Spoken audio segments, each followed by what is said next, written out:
हर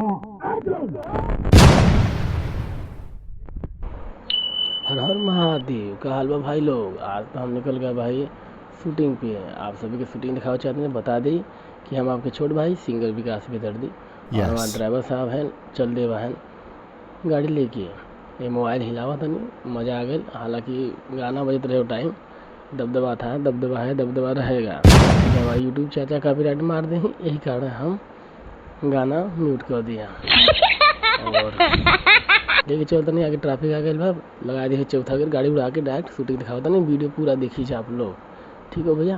बना रहा लाइन में, तब तो दर्शन कर रहा है। ये देखो भैया शूटिंग अब पूजा हमने जा कर नहीं, सब लोग मिल के साथ में आपस में थोड़ा बहुत पूजा कर लेवा कर मर्दवा। सुबह सुबह भगवान खुश रहेंगे, कुछ नहीं मिलवे करें, ना मिली गर्लफ्रेंड एक दूठे मिल ही जाएंगे। यहाँ हमें हमारे प्रोड्यूसर साहब हैं, हमारे डायरेक्टर साहब हैं, हमारे सब यूनिट के सदस्य हैं, सब और भाई हम लोग सब पूजा करता।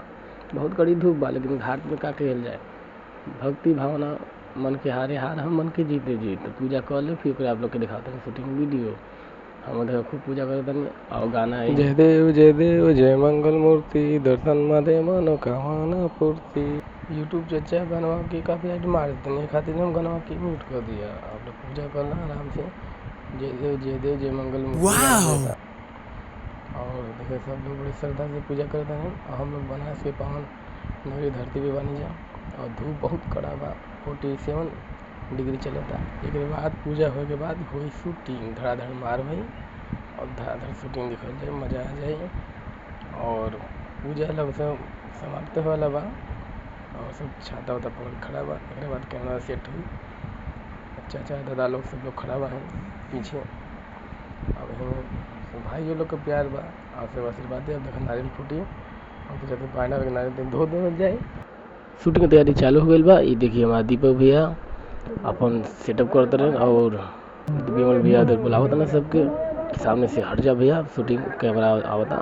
अब शूटिंग हुई तब तक हमारे डीओपी सर भी चेक कर रहे हैं पूरा फ्रेम कि कंफर्टेबल कहाँ पड़ी। अब शूटिंग चालू हो गई बा, मार धाड़ चालू हो गया भैया, गिर गए। अब तो दौड़ान पकड़ा पकड़ा हो सब दौड़ा देवान। ये हमार गुंडा सर गद्दार जी कहल जाला भोजपुरी में। अब पीछा करता रहे। ये हमारे सुपरस्टार रितेश भैया आ गए बड़े, एक झलक देख लिया आप लोग। Let's go. हम पहुंच गया है अपने बॉस के पास। ये हमारे बड़े भैया सुपरस्टार जो कि तमाम मूवी में सबको बाप का रोल करे हैं। इनका नाम है विनोद मिश्रा सर। बहुत ही अच्छे इंसान हवा और भैया का आशीर्वाद बा।